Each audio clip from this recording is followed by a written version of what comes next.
Ser especialistas en seguridad y salud laboral en empresas, emprendimientos e instituciones de Chile es nuestro norte. Por eso, cada día estamos junto a más de 100.000 clientes y más de 2 millones de funcionarios y trabajadores que salen a cumplir sus labores para aportar al desarrollo del país. Apoyando siempre a las grandes empresas, trabajadores independientes, pymes, trabajadores de plataforma digital y trabajadoras de casa particular. A través de asesoría técnica en prevención de riesgos a las empresas e instituciones del país.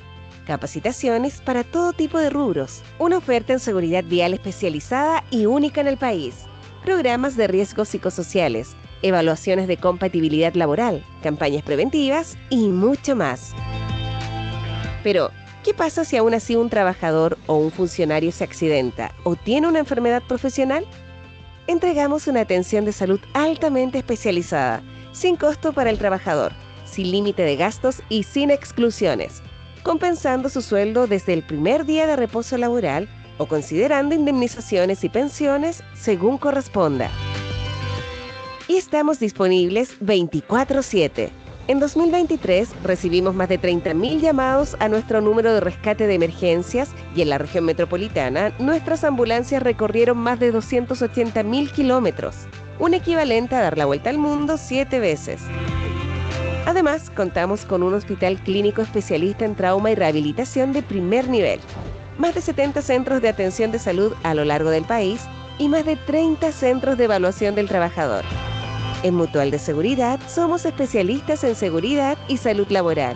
Esa es nuestra razón de existir, es nuestra pasión. Conócenos y sé parte de esta gran familia.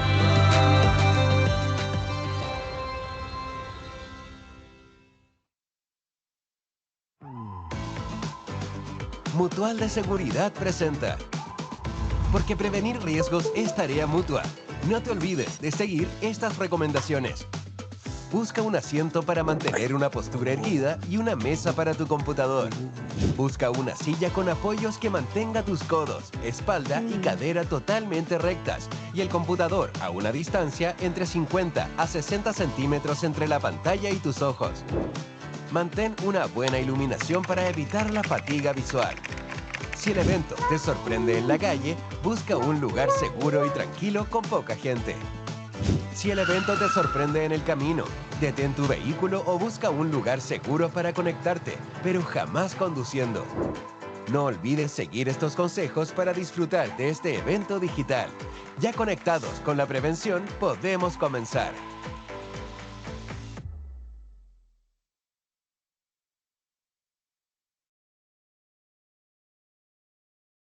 Muy buenos días a todos y a todas. Mi nombre es Xiomara Poliboa, psicóloga de Mutual de Seguridad, y estoy muy contenta de contar con la presencia de todos ustedes para dar vida a este interesante conversatorio que tendremos en torno a la prevención del suicidio, fenómeno de alta complejidad en el mundo del trabajo y en la sociedad en general. Antes de continuar, quisiera comentarles que sus micrófonos se encuentran silenciados durante toda la transmisión, quedando en el chat activado como canal para que nos comuniquemos y puedan dejar todas sus consultas. Al mismo tiempo, nuestro equipo irá reuniendo las preguntas en el chat y esperamos que todas puedan ser contestadas al finalizar del encuentro. Desde ya los invitamos a participar. A continuación, quisiera darle la bienvenida a Carla Marimán, gerenta de clientes de Mutual de Seguridad, quien nos dará unas palabras de bienvenida. Buenos días, Carla. Buenos días, Xiomara. Muchas gracias a todos hoy día, además por acompañarnos. Considerar que hoy día estamos ya casi al término del mes. Sabemos que el mes de octubre celebramos, en este caso, celebramos el mes de la salud mental. El 10 de octubre fue el Día Mundial de ello. Y como Mutual estamos muy ocupados en el tema. El año pasado hicimos el lanzamiento de nuestro modelo de bienestar mental laboral. Y este año quisimos traer esta charla con un importante invitado que ya lo voy a presentar, pero en el contexto de la prevención del suicidio. Ya hoy día lo vemos mucho más a menudo son instancias de las cuales tenemos que conversar, no son instancias que hoy día nos tienen que dejar inmovilizados.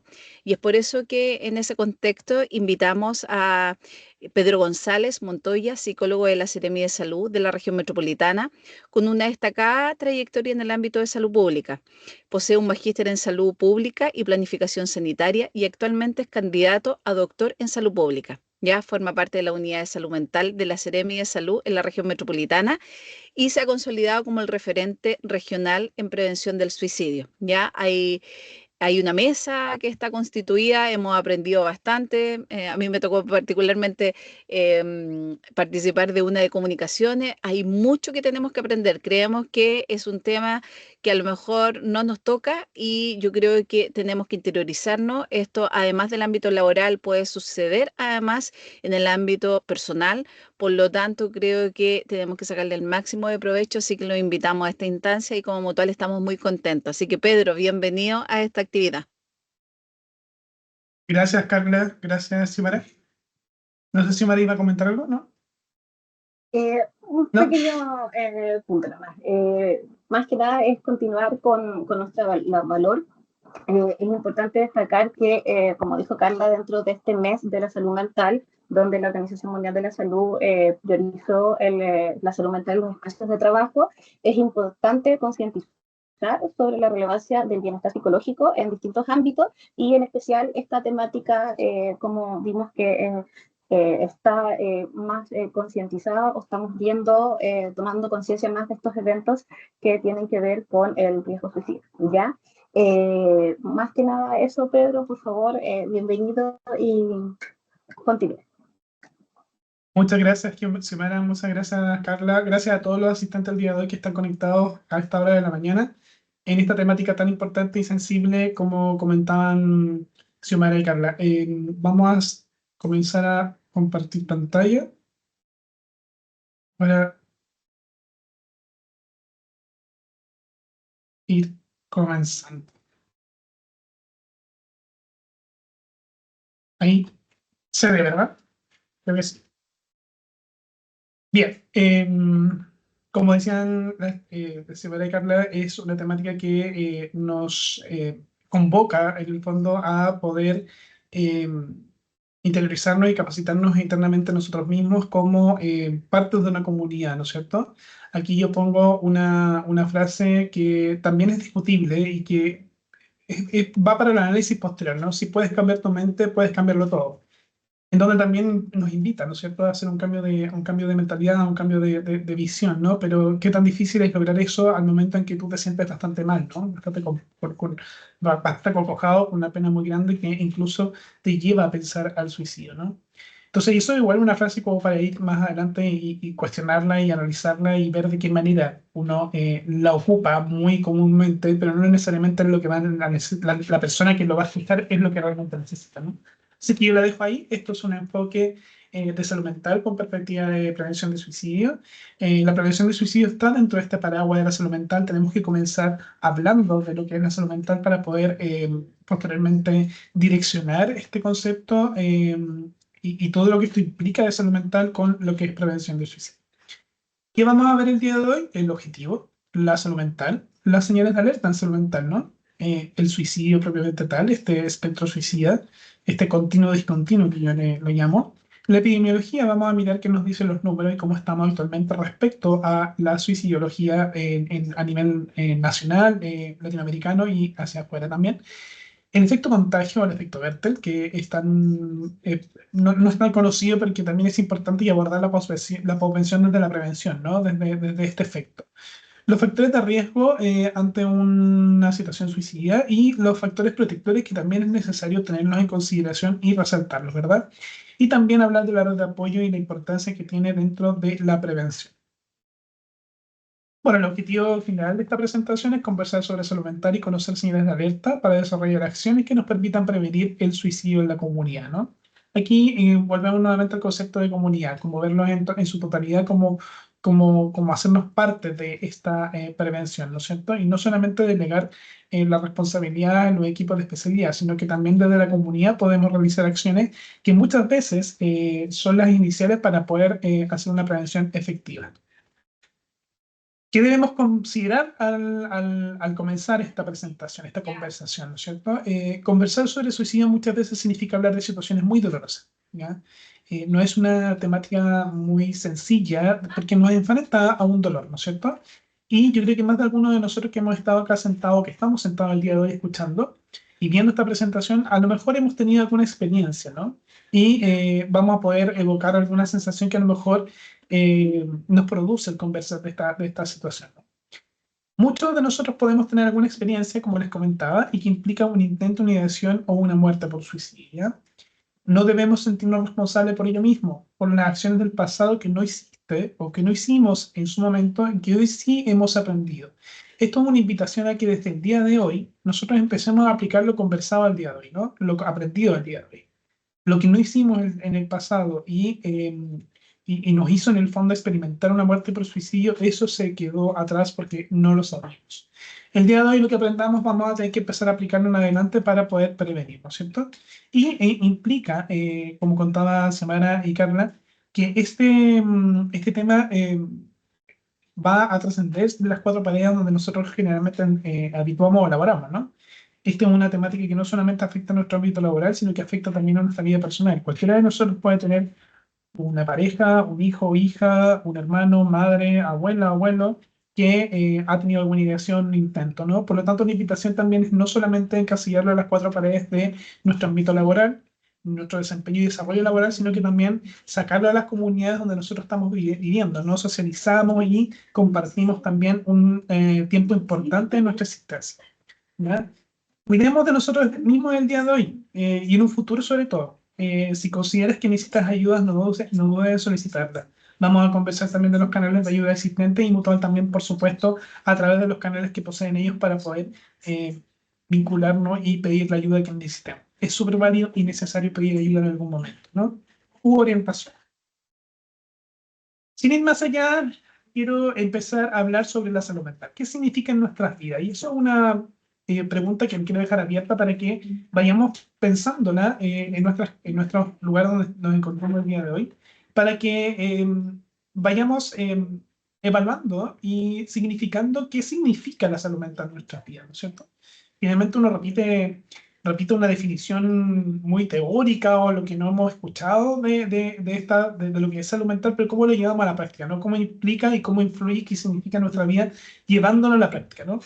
De todas maneras, vamos a hablar sobre este concepto teórico porque nos va a situar, nos va a entregar un lugar donde poder pararnos y mirar qué es lo que debería tener la salud mental para considerarla como tal. Bueno, la OMS en 2017 la define como un estado de bienestar en el cual el individuo es consciente de sus propias capacidades, puede afrontar las tensiones normales de la vida, puede trabajar de forma productiva y fructífera, es capaz de hacer una contribución a su comunidad, ¿no es cierto? Entonces aquí habla de que el ser humano es consciente de lo que puede o no puede hacer, cuáles son sus capacidades y también puede afrontar las tensiones normales de la vida. Constantemente en nuestra vida, en nuestro diario vivir, ¿no es cierto? No solamente en la vida extensa, nos ocurren algunos eventos que nos obligan a poder adaptarnos, ¿no? Si lo llevamos a algo muy simple, por ejemplo, no sé, a todos nos ha pasado en algún momento que nos han cancelado o nos han cambiado la hora de una reunión y nosotros teníamos todo muy bien pauteado ese día para poder tener todo nuestro horario como adecuado, ¿no es cierto? Pero nos tuvimos que adecuar de manera rápida frente a esa situación. Algunos postergamos, algunos cambiamos la fecha, algunos cambiamos la hora, ¿no? Algunos cancelamos, pero todo eso implica en el fondo un evento estresante que nos obliga a tener que adaptarnos a esta nueva situación. Entonces, eso es un ejemplo muy, muy básico que ocurre muy cotidianamente y que al ser tan cotidiano de repente no lo vemos, pero eso influye e implica también una adaptación, ¿no es cierto? Y eso va pasando también en cada uno de nuestro ciclo vital o nuestro curso de vida. En situaciones específicas, en situaciones específicas de la vida que vamos quemando etapas, en el ámbito laboral, que empezamos a trabajar en algún lugar nuevo, que nos cambiamos de lugar, ¿no?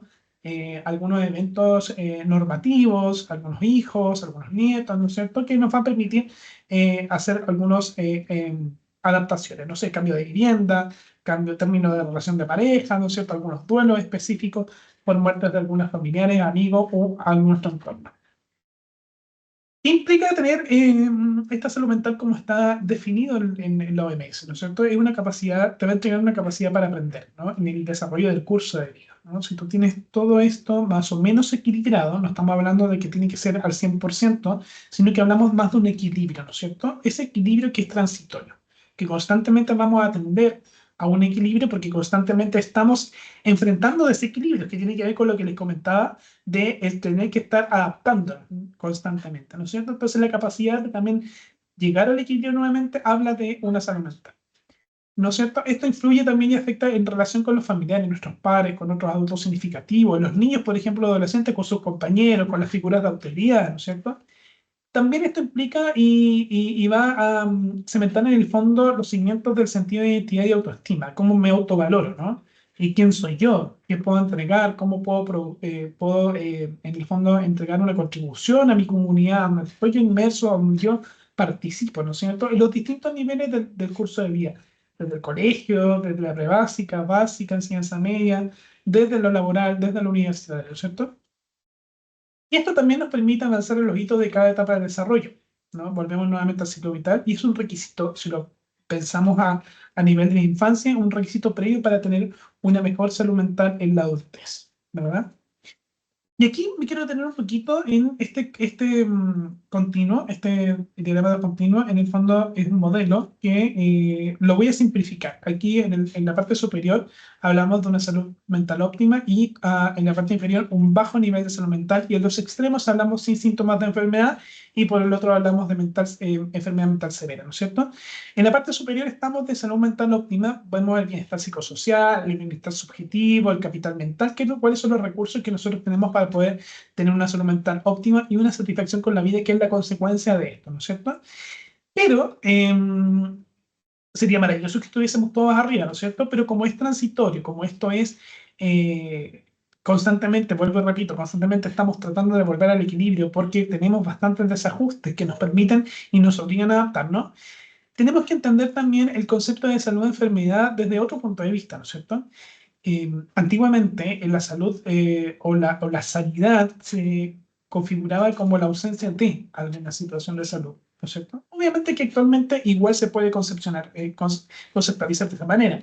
Sin embargo, también hablamos de salud óptima cuando hablamos de un control, un adecuado seguimiento, continuidad de cuidado frente a alguna situación de salud que tengamos, tanto física como mental, ¿ya? O emocional. ¿No es cierto? Si yo, por ejemplo, soy diabético y soy insulino requiriente, tengo que inyectar mi insulina, tengo una enfermedad crónica, ¿no es cierto? Pero que si yo tengo un control adecuado, si yo asisto a mis controles, si yo me inyecto mi insulina tal como me lo dictaminó el médico, si yo realizo mi dieta y como a las horas tal como me lo indicó un equipo multidisciplinario con nutricionista, por ejemplo, estoy llegando acercándome a lo que es la salud óptima, ¿ya? Lo mismo ocurre en la salud mental. Si yo tengo alguna patología de salud mental, alguna situación de salud mental que está diagnosticada como crónica, por ejemplo, o quizá una depresión o un trastorno adaptativo mixto, ¿no es cierto?, que está ocasionado por alguna situación específica que nos ha producido una adaptación un poquito más lenta al evento sucedido. Si yo tengo esa atención, si yo puedo en el fondo adherir al tratamiento que se me indica, yo puedo acercarme mucho más a la salud mental óptima y poder desarrollarme en cada uno de los niveles del ciclo vital en que esté en ese momento, ¿no es cierto? Por lo tanto, ¿qué es lo que quiero que nos vayamos de acá? Es que la salud mental óptima no es solamente la ausencia de enfermedad, o la salud física óptima no es solamente la ausencia de alguna patología física, sino que es más bien el control de que si la tengo, me controle, tenga continuidad de cuidados, adhiera al tratamiento a los que sean psicoterapeutas, farmacológicos, ¿no es cierto?, del equipo multidisciplinario que nos puede estar atendiendo, ¿no es cierto? Por lo tanto, el concepto de salud va a tener otra visión, ¿ya? Cuando hablamos de salud mental, de esta paraguas, vamos a mirar algunas señales de alerta que nos van a encender las banderitas rojas o las luces sobre alguna dificultad que podríamos estar pasando, nosotros o nuestro entorno. algún compañero de trabajo, alguna compañera de trabajo, algún hijo, hija, alguna, mi pareja puede ser, mi esposa, mi esposo, algún amigo, ¿no? Hermano, nuestros padres, las personas mayores también están en una situación y también vamos a conversarlo más adelante sobre la tasa de suicidio que ha ido aumentando también en la población de personas mayores, ¿no? Bueno, tenemos algunas dificultades en el aprendizaje si lo llevamos a los adolescentes, ¿no? Adolescentes y personas que estén en la educación superior, un rendimiento escolar también disminuido y también un rendimiento laboral que está distando bastante de cómo éramos anteriormente, ¿no es cierto? Dificultad en el autocuidado y la autonomía, ya no estamos tan preocupados de nosotros, estamos más preocupados de sobrellevar en el fondo esta pena o esta dificultad emocional y también esa autonomía se va a ver fragilizada, ¿no es cierto? También hay una dificultad para interacción social y para adaptarse a los cambios, ¿ya? Esa adaptación que yo les comentaba inicialmente ya no va a ser tan fácil. Si bien en algunos casos puede dificultar, quizás ahora en esta situación va a ser un poco más complejo y vamos a necesitar quizás el apoyo de algún especialista para poder tener un avance mayor, ¿no es cierto? Cambios súbitos en la conducta o en las relaciones con sus compañeros, amigos, familiares, incluido el aislamiento y la ira, ¿no? En los adolescentes generalmente están un poco más retraídos, se va a aislar. En los adultos quizá estamos un poco más irritables, ¿no es cierto? Ya cuando estamos un poquito más mal, no tenemos la misma paciencia que antes, ¿no es cierto? Y son signos que pueden ser de alerta. Pero no podemos olvidar también los síntomas físicos recurrentes y de causa desconocida, ¿no es cierto? No sé, de repente empezó un dolor de estómago fuerte y que se va repitiendo en cada situación específica y yo estoy viviendo, ¿no es cierto? Alguna cefalea, algún dolor intenso de cabeza o algún dolor de cabeza no tan intenso, pero que se va repitiendo muy esporádica, o sea, muy cotidianamente en ciertas situaciones de nuestra vida, ¿no? Náuseas también. Obviamente la invitación es a descartar la parte física, obviamente si hay alguna situación física que esté produciendo estas situaciones, y si no, obviamente viene ahí también una consulta a lo que podría estar afectando de manera emocional. Siempre tomados de la mano porque primero hay que descartar, hacer un diagnóstico diferencial, porque ese dolor de estómago a lo mejor no necesariamente tiene que ser por algo emocional, sino que puede ser alguna otra situación de salud que podríamos estar manifestando. Bien, por lo tanto, es importante también que no todo puede ser emocional, sino que más bien hay que hacer el diagnóstico diferencial. ¿Bien? Señales de alerta en problemas de salud mental, como íbamos anteriormente, la renuncia negativa a ir al colegio, ¿cierto? Al liceo, a la escuela, ¿no? O también esa dificultad para poder levantarnos diariamente a ir al trabajo, ¿no es cierto? Más que una dificultad de sueño, porque a todos nos ha pasado, yo creo que a la mayoría, por no decir todos los que estamos acá sentados, escuchando o viendo, nos ha pasado durante la semana que, sobre todo en esta época del año que ya estamos terminando el año, nos cuesta más levantarnos, ¿cierto? Pero más bien por el cansancio, más que por un aspecto más emocional, ¿no? Ahí hay que saber hacer la diferencia, ¿no? ¿Por qué me está costando más levantarme? ¿Estoy cansado? Sí, probablemente. ¿Estoy más disminuido en ánimo? Ah, eso es otra cosa. A lo mejor hay un cansancio crónico que va a impactar también en el ánimo posteriormente, que también hay que mirarlo, ¿no? Ámbitos en hábitos de sueño, alimentación, disminución del apetito, aumento del apetito también, ¿no? O del sueño. En adolescentes, de repente, el sueño se va viendo un poco más, más mayor, duermen un poco más porque también están en un ciclo de la vida que requiere mayor sueño, ¿no? En adultos, en los hábitos de sueño generalmente al inicio se van viendo impactados, afectados y estamos durmiendo menos, ¿no? Insisto, no todos los casos son iguales, pero es una alteración del sueño que tenemos que ir viendo, ¿no es cierto? Tenemos que ir trabajándolo para poder mirando cuál es la señal que nos está entregando, ¿no? Alimentación, disminución o también en aumento. Algunos de nosotros, y me incluyo, aumentamos el consumo de alimentación, ¿no? Y claramente en ninguno de los dos casos es una cosa saludable, ¿no es cierto? Porque no podemos dejar de nutrirnos, pero tampoco podemos malnutrirnos en el fondo con alguna alimento que obviamente va a aumentar algún neurotransmisor que me va a aumentar la productividad, va a aumentar mi energía, ¿no es cierto? Como el azúcar, como la grasa, ¿no es cierto? Como el café. Claramente ambos no es muy saludable. Por lo tanto, los cambios de alimentación también hay que mirarlos y observarlos. ¿Ya? Entonces, el sueño, los cambios de alimentación, ¿no es cierto? La irritabilidad, ¿no? El estado de ánimo triste, abatido, con preocupación, una aflicción excesiva, ¿no es cierto? Nosotros nos podemos preocupar diariamente porque tenemos cosas que nos preocupen, ¿no es cierto? Pero también tenemos que barajar las posibilidades que tenemos para resolver, ¿no es cierto? Algunas de estas situaciones de ánimo triste abatido son demasiado fluctuantes en algunas ocasiones que también tenemos que ir mirando como señal de alerta. Y también unas conductas de autoagresión. Y aquí las conductas de autoagresión no son solamente las conductas de autoagresión física, sino que también hablo e incluyen las conductas de riesgo, ¿no es cierto? Cuando tratamos de mitigar algún dolor emocional, algún dolor específico, nosotros podemos tratar de resguardarnos ante algunas situaciones que van a implicar una conducta de riesgo y que en el fondo es una autoagresión, ¿no es cierto? El consumo excesivo de drogas, el consumo de alcohol, excesivo de alcohol, ¿no es cierto? El consumo de drogas que es ilícita. Y también el consumo de algunas drogas que son lícitas, ¿no es cierto? Algunos medicamentos, el automedicarse, ¿no es cierto? Entonces también son algunas conductas que uno tiende a pensar que son solamente autoagresión físicamente, pero también algunas conductas que nosotros también llevamos a nuestro diario vivir pueden ser súper autoagresivas, ¿cierto? Y todas estas señales de alerta van a ir impactando en el ámbito familiar, en el ámbito individual y nuestro ambiental o social, ¿no es cierto? Recuerden que nosotros nos vinculamos en las distintas esferas que hemos conversado.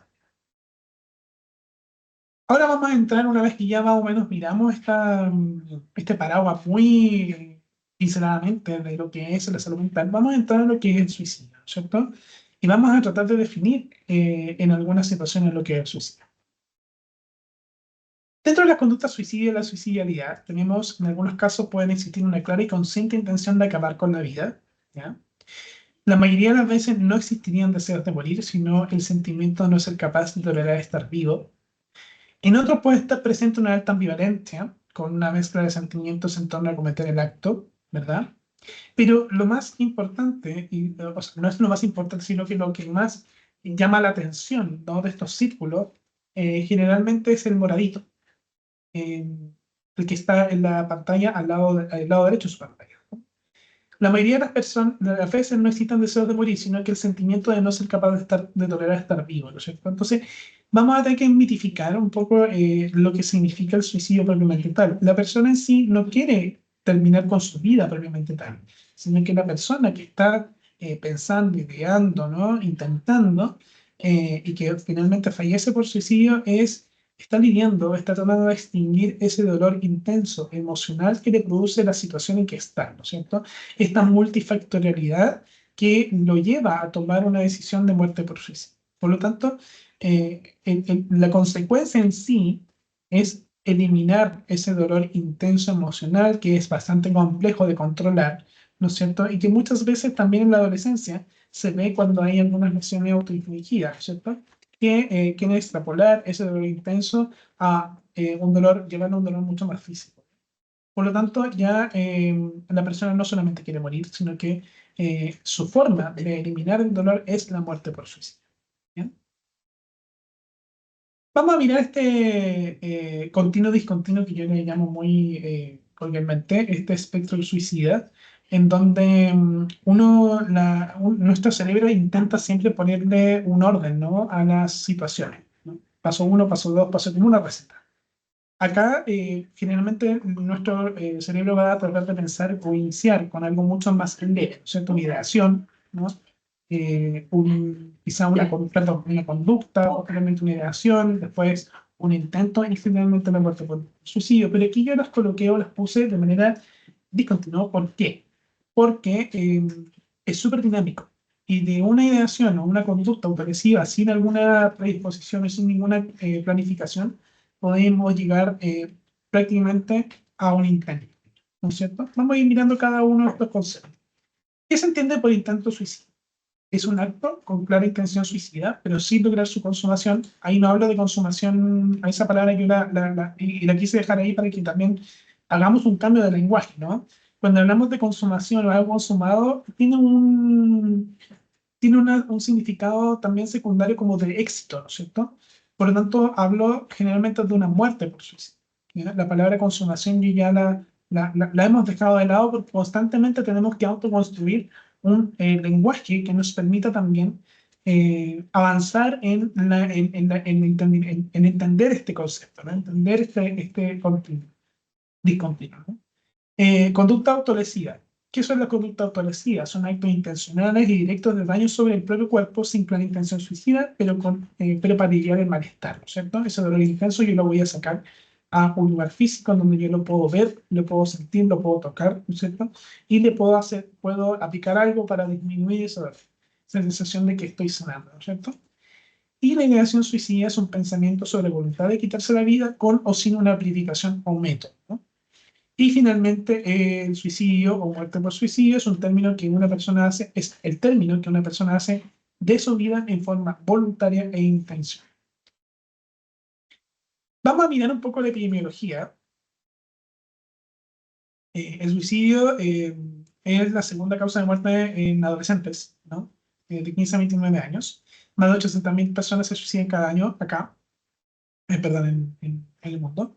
Está proyectando una muerte cada 40 segundos. El 75% de los suicidios se producen en países de ingresos bajos y medianos. La mortalidad, mira, y aquí es muy importante, la mortalidad por suicidio es superior a la mortalidad total causada por la guerra y los homicidios. Generalmente uno siente o piensa que la guerra va a tener mayor cantidad de muertos, ¿no es cierto? Y efectivamente, de una manera aguda, de una manera inmediata, muere más gente rápidamente en una guerra, ¿no? Pero la muerte, si uno va elaborando estos números o procesando esta información, hay muchas más muertes por suicidio que por la guerra en sí. Uno piensa que hay más gente muerta o fallecida por una guerra porque las ve todas de mucha cantidad, ¿no? De demasiada cantidad. Pero no necesariamente eso es eso, ¿no? Y aquí tenemos distintos métodos que son utilizados a nivel nacional y que se van en el fondo distribuyendo según la región del país, y a nivel mundial también tienen distintos métodos utilizados según el acceso al medio letal que puedan tener, ¿no?, las personas. ¿Los suicidios pueden prevenirse? Efectivamente pueden prevenirse, si no, no podríamos estar acá sentados, ¿no? No creeríamos en esto. ¿Cómo se pueden prevenir? Restringiendo el acceso a los medios utilizados, ¿no? Que es una de las maneras más eficaces que la literatura y la evidencia, en conjunto con la articulación y el trabajo de los estamentos, ¿no?, involucrados. Una información responsable de los medios. También es súper importante entender que los medios de comunicación tienen una labor, una responsabilidad importante al momento de poder transmitir una noticia de puerta por suicidio, ¿cierto? Porque vamos a ver más adelante el efecto contagio, que eso tiene mucho que ver con cómo nosotros informamos alguna noticia respecto a esta situación, ¿no es cierto? Introducción de políticas sobre el alcohol. Importante también realizar acciones de prevención al consumo de alcohol, ¿no? El consumo de alcohol y drogas es muchas veces situado dentro de una vía de escape, en el fondo un calmante al dolor, ¿no? Pero que nos lleva claramente a situaciones de riesgo, ¿no? O sea, miremos un poco más allá lo que pasó la semana pasada con el chico cantante que estaba en Argentina.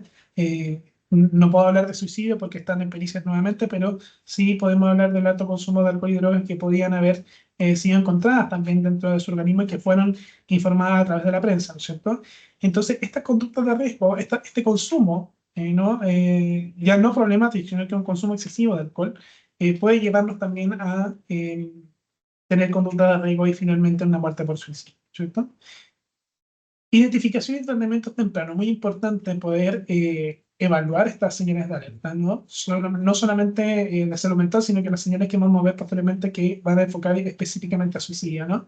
Para poder identificarlo y acercarnos a consultar, ¿no? Efectivamente, mientras más tempranamente tengamos un diagnóstico y podamos llevar a cabo un tratamiento, la probabilidad de un aumento en la patología o una descompensación en la patología tanto transitoria como crónica es mucho mayor, ¿no?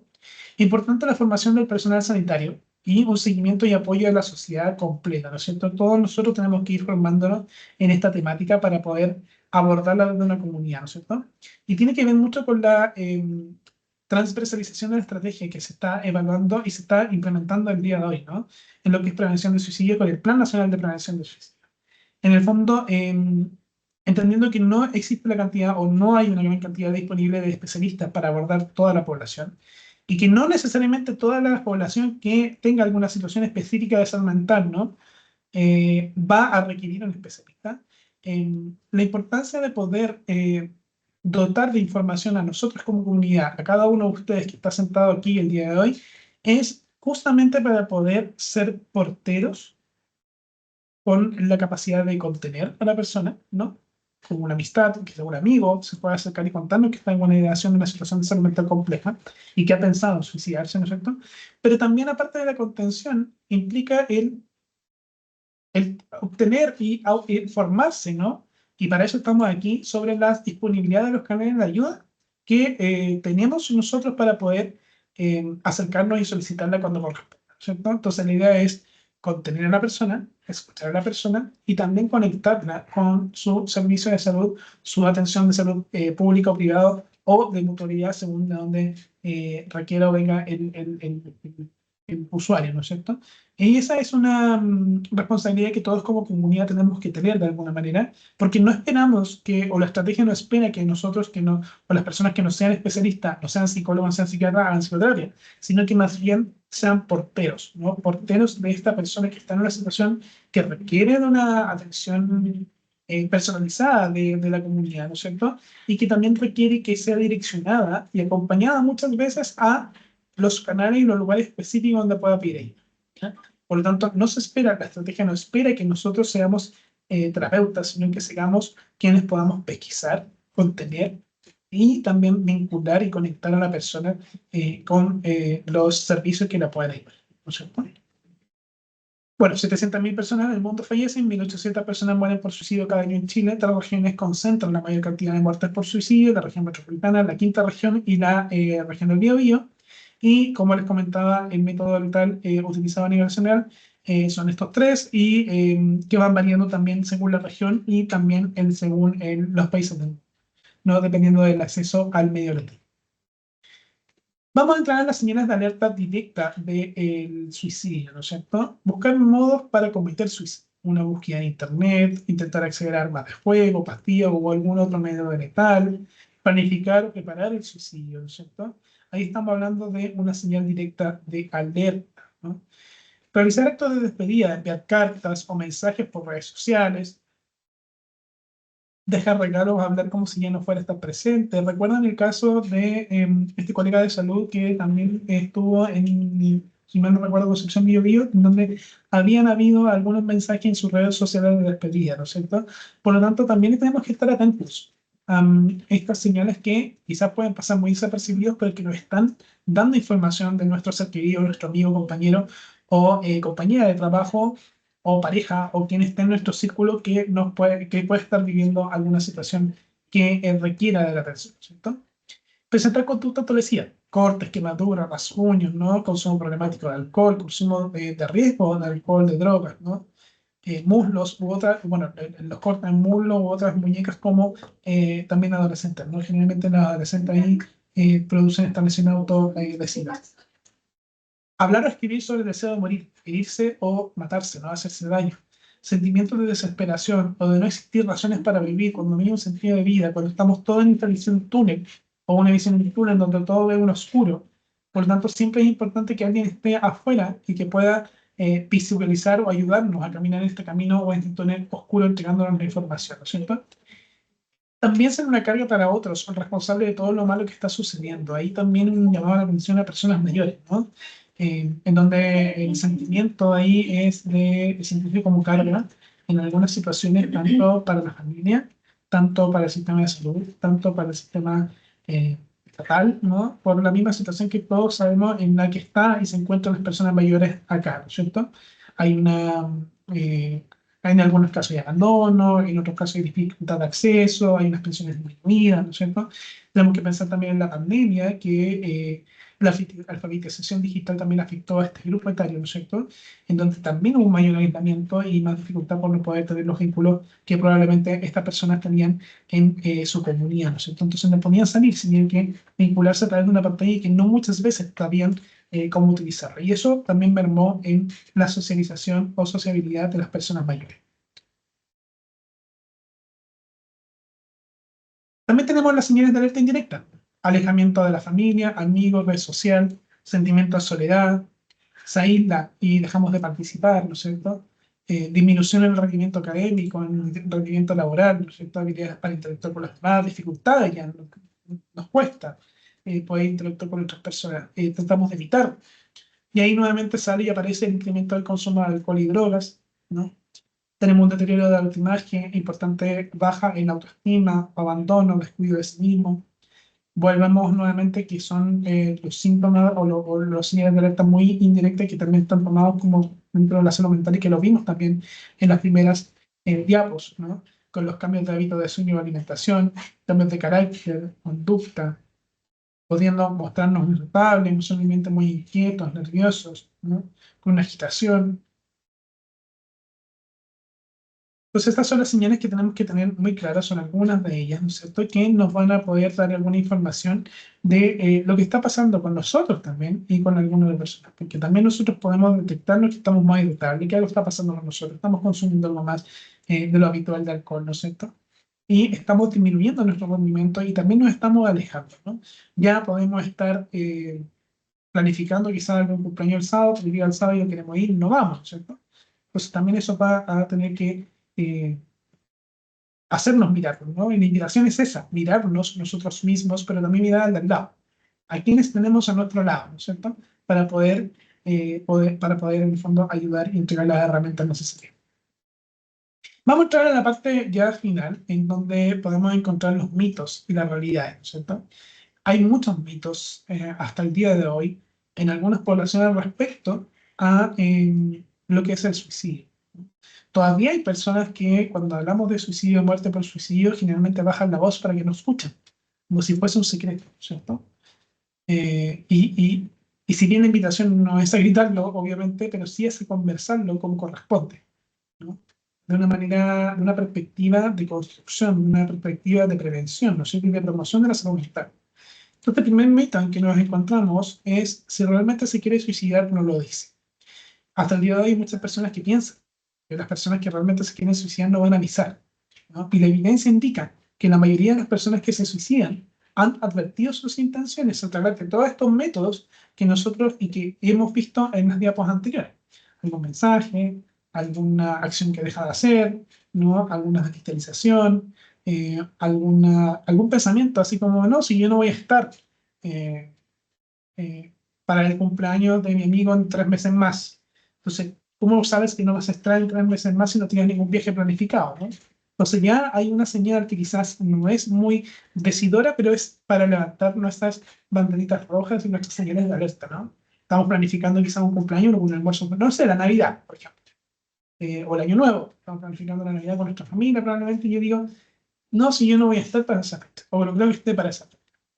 Y no necesariamente porque voy a pasar la vida en otro lado, sino que eh, no lo sé, pero lo digo. Algo está pasando, ¿no? Otro mito es que dice que va a suicidar, no lo hace. ¿Ya? Un mito muy característico es que la persona, y que se piensa todavía, que la persona eh, que lo va a hacer no lo va a decir. Las personas que están pensando en suicidio, que en la realidad suelen encontrar alguna forma de comunicar su dolor a los demás, a menudo hablando indirectamente sobre sus intenciones. La mayoría de las personas suicidas admitirán sus sentimientos y se les pregunta directamente. Por lo tanto, hay una invitación es a conversar, ¿no? Si nosotros estamos en una situación, si alguien de nosotros o algún compañero, compañera, amigo, pareja, quien sea de nuestro entorno, se nos acerca y hablamos de salud mental, nos cuenta alguna situación que es compleja y nosotros vamos viendo que a lo mejor esta persona que nos acompaña y nos está solicitando ayuda, contando su situación, ha pensado en suicidarse, lo más importante es consultar, ¿no? Es importante consultar directamente sobre si se ha pensado en el fondo, ¿no? Y con una pregunta muy directa es, ¿has pensado suicidar? ¿Has pensado cometer suicidio? ¿Has pensado en acabar con tu vida? ¿Has pensado terminar con tu vida, ¿no? Dentro de un contexto, claramente, dentro de un contexto de una conversación, no va por la vida saludando a quien sea en el pasillo preguntándole, oye, has pensado en la muerte por suicidio, ¿no? Tiene que haber un contexto, pero siempre es importante preguntarle. Y ahí también hay otro mito. Quienes desean suicidarse no desean morir, solo intentan llamar la atención, ¿cierto? Entonces, no es una llamada de atención. Es quienes hablan acerca del suicidio y que uno ha olvidado sobre su idea sobre morir, están en riesgo de cometer suicidio y efectivamente necesitan atención, ¿no? Entonces, no es una llamada de atención. Oh, están llamando la atención. Por eso, la adolescente que supuestamente tienen esta llamada de atención, pero no necesariamente va a ser una llamada de atención, sino que más bien puede ser efectivamente una muerte por suicidio, ¿no?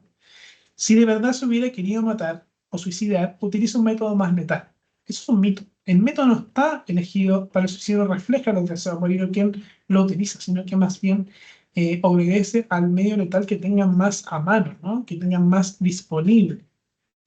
Por lo tanto, también eso es importante desmitificar, ¿no? Que no necesariamente el método utilizado es efectivamente va a valorizar cuánto yo quiero suicidarme o no, ¿cierto? Considerando, por ejemplo, que existe una mayor cantidad de mujeres, si hablamos de diferenciación de sexo, mujeres con mayores intentos, pero en hombres tenemos la mayor tasa de muertes por suicidio. Hay mayores intentos en mujeres, pero en hombres tenemos la mayor cantidad de tasa de muertes por suicidio, ¿no? Y eso efectivamente también está consolidado, está pauteado por el acceso al medio letal, ¿cierto? Insisto, ahí no tiene nada que ver el elegido, ¿no? Sino que también es el acceso que yo tengo para poder cometer el suicidio. Y aquí viene otro mito. Solo los especialistas pueden ayudar a una persona con crisis de suicidio. Si te acercas sin la debida preparación, es perjudicial y se pierde el tiempo para su abordaje.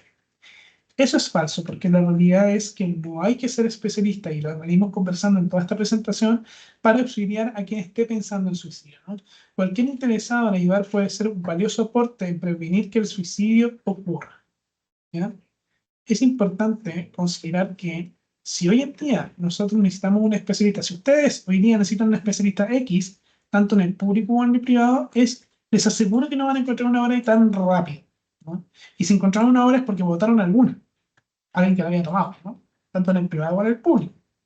Por lo tanto, es súper importante que nosotros como comunidad estemos capacitados, ¿no? Tengamos esta sensibilización con la temática, sepamos qué hacer, sepamos dónde conducir con información oportuna y certera a la persona que nos está pidiendo ayuda.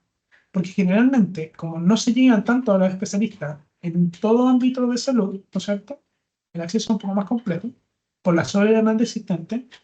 Quienes son los principales, en el fondo, que salvan vidas son los porteros o los gatekeepers, que vendríamos siendo todos nosotros que podemos ser o podemos estar alerta ante una persona que nos vaya a pedir ayuda y nos cuenta alguna situación que puede estar impactando, afectando o pensando en alguna muerte por suicidio, ¿cierto?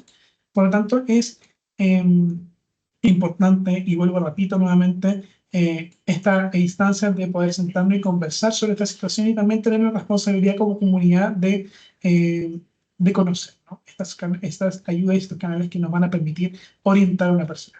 ¿Bien?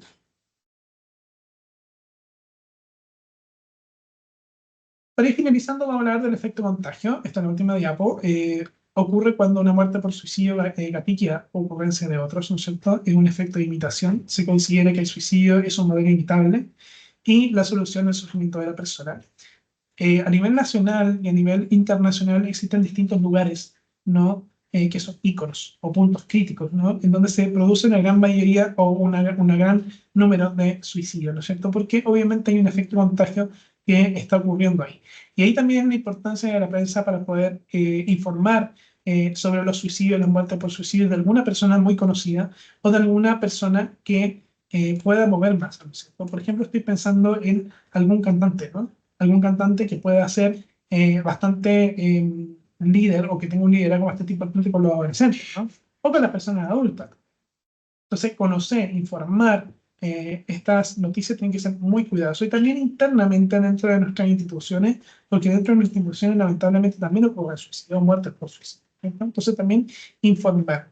Siempre es importante tener una información, obviamente tener que aprender qué vamos a informar y cómo lo vamos a informar, porque no informar también da pie para tener también que el rumor, ¿no? Y el rumor no ayuda en nada.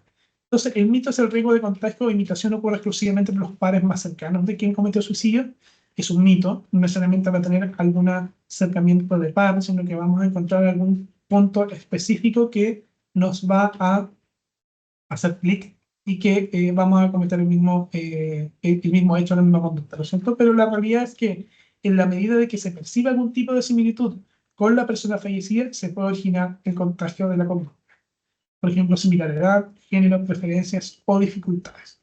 Por lo tanto, la invitación está en que tenemos que ir formándonos. Esta instancia es súper importante porque tenemos que poner sobre la mesa este tema, ¿ya? Empezando por eso, constantemente sensibilizando a todas las personas, entregando también herramientas para poder detectar, ¿no es cierto?, hablar sobre estas señales de alerta directa e indirecta, tanto de salud mental como de suicidio, y también obviamente entregando estos canales de ayuda que aquí voy a socializar con ustedes, que son los canales de ayuda estatales, que tenemos el Seguro Responde. Tenemos también la línea asterisco 4141, no estás solo, no estás sola, es una línea exclusivamente de prevención de suicidio, ¿no? En donde tiene 24/7 atención por especialistas y que también te van a orientar, van a vincular y articular con la red ante alguna desviación oportuna de algún caso específico que esté llamando. Este número es importante mencionar que no es solamente para la persona que esté viviendo alguna situación de intento, ideación o pensamiento suicida. Probablemente esa persona no todas van a querer llamar o enfrentarse a un llamado, ¿no?, a alguna pantalla, sino que también está abierto para las personas que están acompañando a una persona que ha intentado, que ha pensado, que ha tenido ideación, para darle orientación de qué hacer, cómo acompañar a esta persona. Entonces, todas las personas podemos llamar a este número, no solamente si estamos nosotros mismos sufriendo alguna situación de salud mental que nos ha llevado en el pensamiento de acción suicida o intento, sino que también en nuestro entorno. Yo como amigo, a lo mejor recibo a un amigo, mi amigo me cuenta que algo está pasando y yo no conozco qué hacer. Puedo llamar a ese número, asterisco 4141, para solicitar la orientación de cómo puedo abordar, cómo puedo orientar y cómo puedo vincular a mi amigo o amiga a una red que le corresponda para que reciba atención si es lo necesario. Importante mencionar, el número es asterisco 4141. Tiene que ir con el asterisco. Por sí solo el número no funciona, ¿ya? Por lo tanto es importante.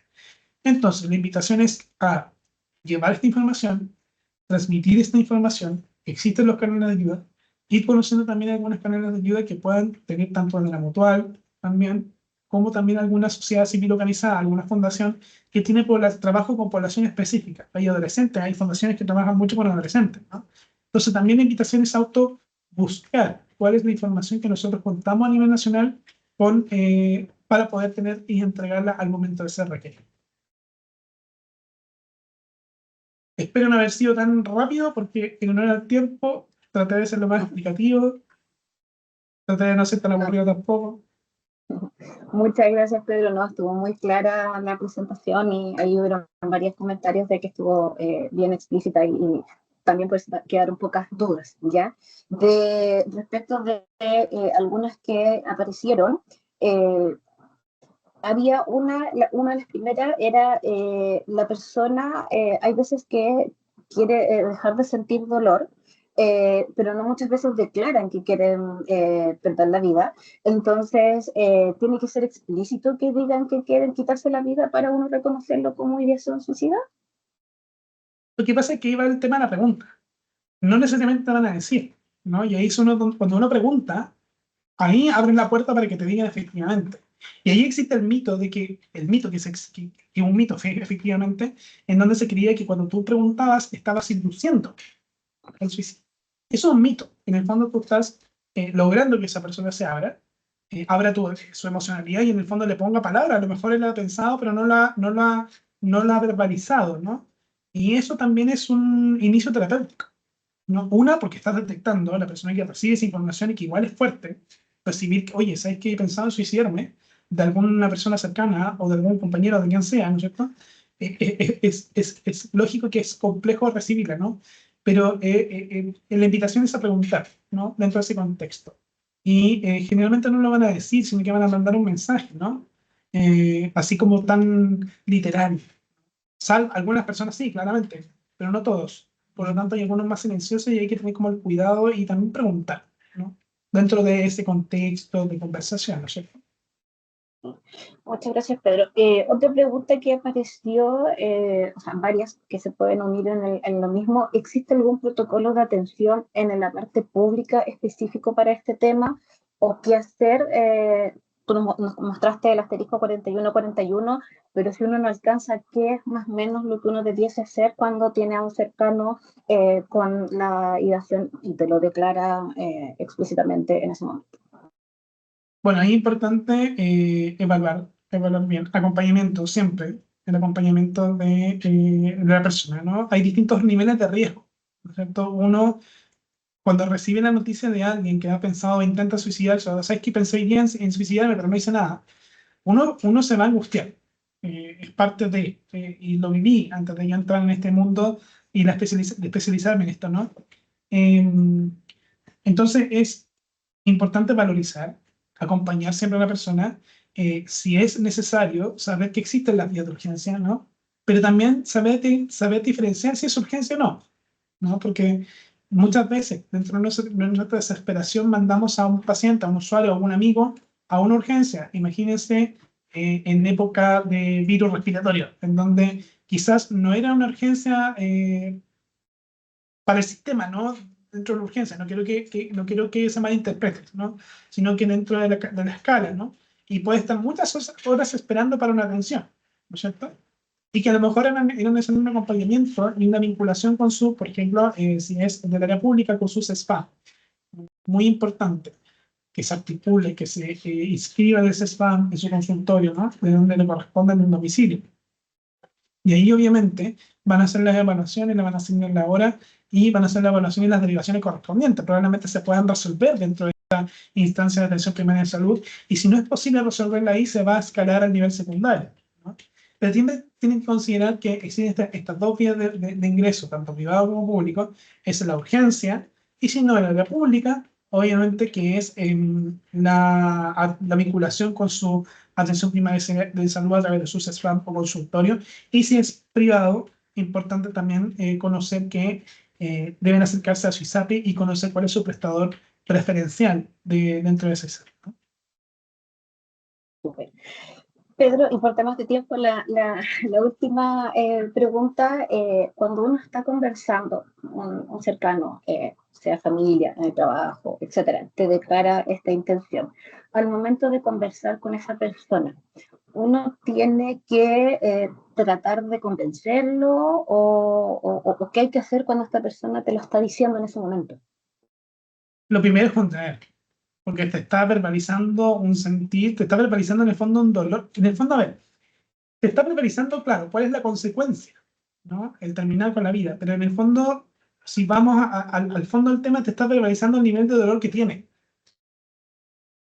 Cuando a uno le duele la cabeza, a mí, yo confieso, en verdad, también la cabeza es súper inhabilitante, aunque sea leve, ¿no?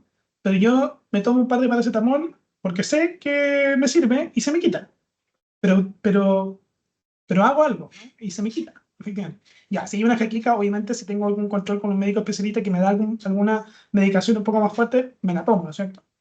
Pero cuando te duele el alma, no es tan inmediato. Y por eso también es dinámico, ¿no es cierto? Entonces, te está verbalizando el dolor. Primero es contener, obviamente, contenerlo, bajarle la ansiedad, acompañarlo y en el fondo ser el lazarillo, por decirlo de alguna manera, ¿no? Porque todos, yo creo que todos hemos estado acá, quizás no con una ideación, pero sí hemos estado en algunas situaciones que hemos visto en una visión túnel, en donde vemos todo más oscuro, vemos como todo menos posibilidad de salida, ¿no es cierto? Sin quizás llegar a un intento de negación, ¿no? Al pensamiento.